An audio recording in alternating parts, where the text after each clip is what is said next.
Hey, good afternoon, church. Wanted to do a couple of little thoughts here on Holy Week. Yesterday was Monday, and I didn't get a chance to do a video, but yesterday on in Holy Week Monday, um, Jesus goes into the temple and he clears the temple courts and basically just says that the money changers are there for their own profit. They're not there to help lead people into worship, to give them access to God. They're there for their own personal gain. And so Jesus turns over everything. He turns the tables over, creates a whip, is driving them out.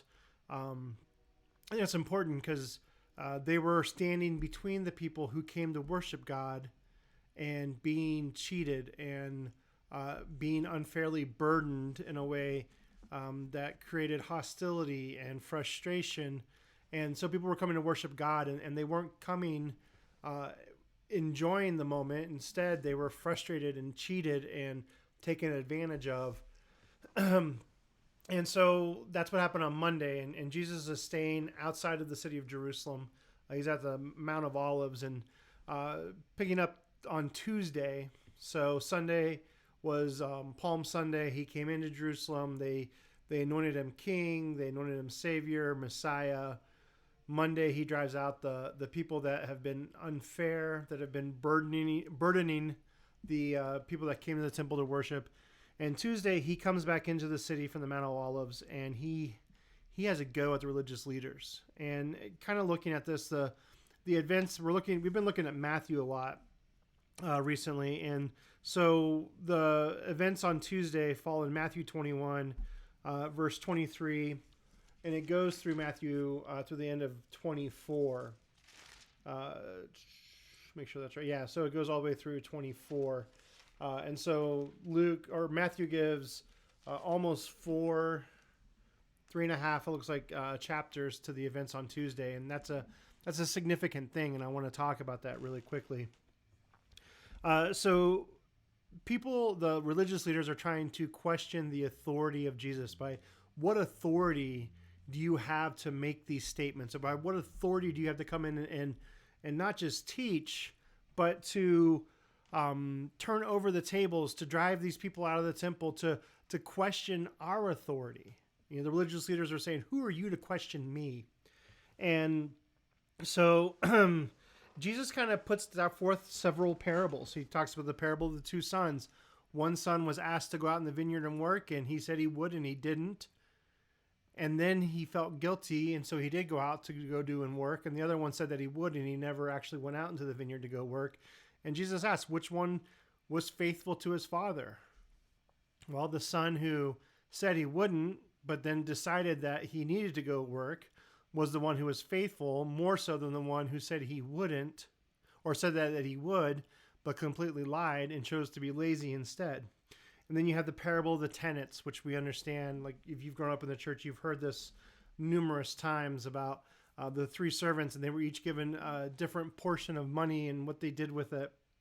And then you have the parable of the wedding banquet, where a man, his daughter's getting married, the family's having this big celebration, and they go out and they invite all their friends and the people that they care about and the important people in the community to come to the wedding, and none of them show up. And so the man sends his servants out and he says, find anyone, find the lame, find the poor, whoever's on the street, just invite them into the wedding so that we can celebrate. And all those people show up. And so it begins to upset the idea of who's important, who's valued, your position. What is it that's most important? And what we look at here is that the religious leaders were responsible for maintaining and continuing the religion, the Israelite religion, the Jewish religion in Jerusalem, holding to the temple and the laws and the Levite codes and all these things. And instead, they chose their own way. They chose to set themselves up. And Jesus calls them hypocrites. He says that they enjoy the seat of Moses, that, you know, as the people under the religious leaders, you should listen to what they say, but don't do what they do, because they don't even do what they say. They say one thing and they do a completely different thing. He calls them out on their hypocrisy. And he talking about the Sadducees, the Pharisees, the religious leaders, and each one he just calls them out and says that what you say and what you do are not the same thing. And in fact, what you do is so repulsive to God that you stand between people and their access to God. You don't let them see God in your life, in your teaching.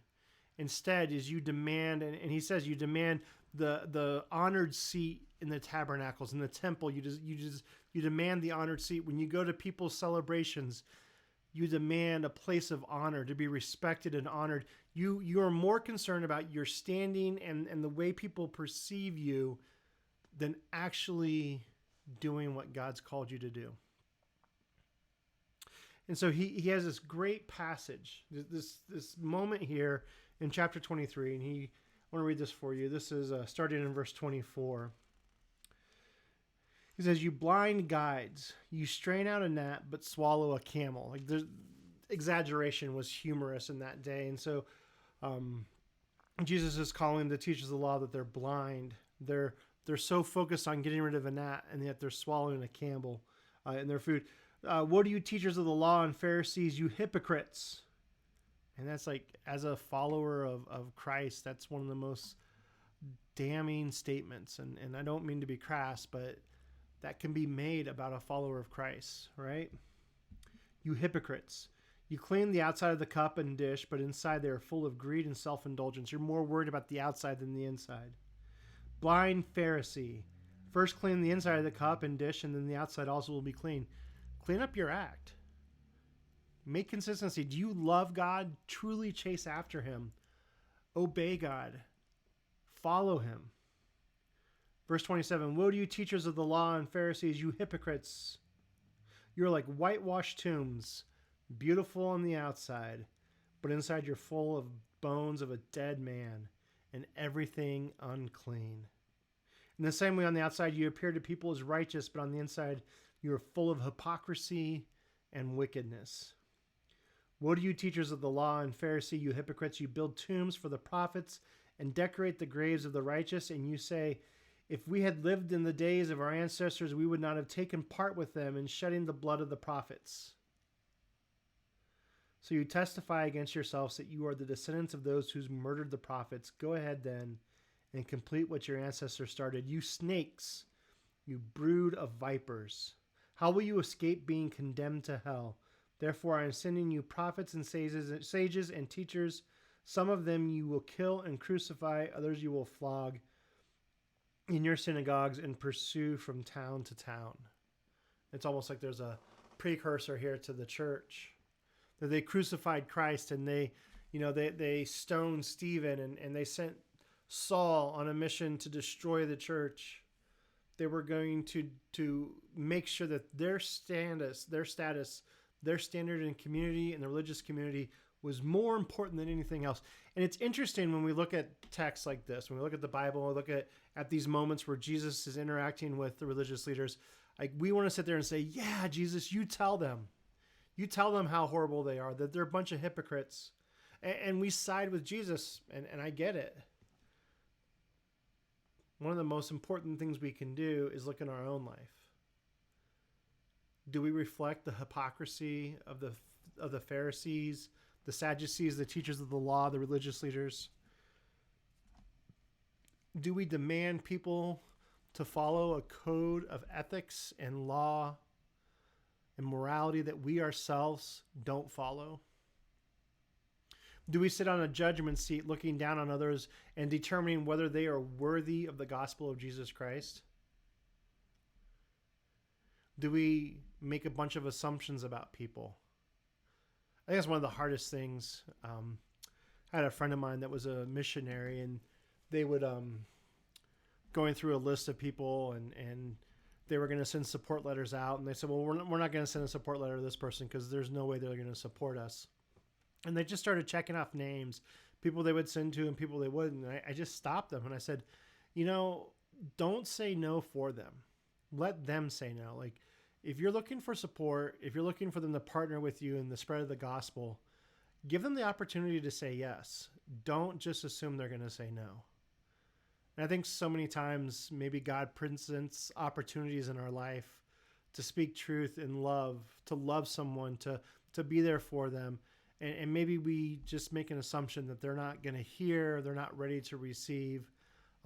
It's too messy, whatever the situation is. And we answer no for them. They're unworthy. I don't have time. Instead of being faithful to God's calling in our life, to go and have a conversation with someone, to love them, to be bold and speak in love the truth of who Jesus is. So as we look at these interactions with the Pharisees on Tuesday, as he disrupts the religious order in Jerusalem, and ultimately, this is where the Pharisees and the Sadducees and the religious leaders, like, this is the breaking point for them.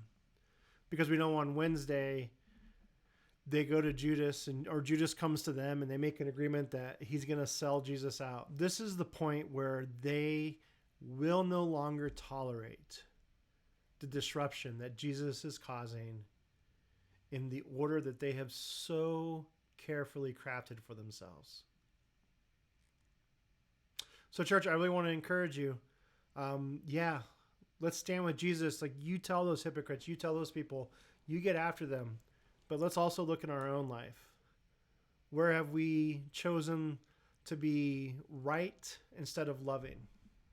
Where have we chosen to look down upon someone in the judgment seat instead of serving them and picking them up and loving them the way that God does?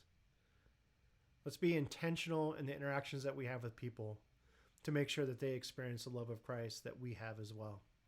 Hey, church, I love you. It's Holy Week Tuesday. Jesus upsets the religious standard of those that are leading the Israelites in worship. Hey, tomorrow is Wednesday, and there's not much going on. I'll get back with you on Thursday, which there's a lot going to be happening on Thursday in Holy Week. Church, I love you. Have a great rest of your day.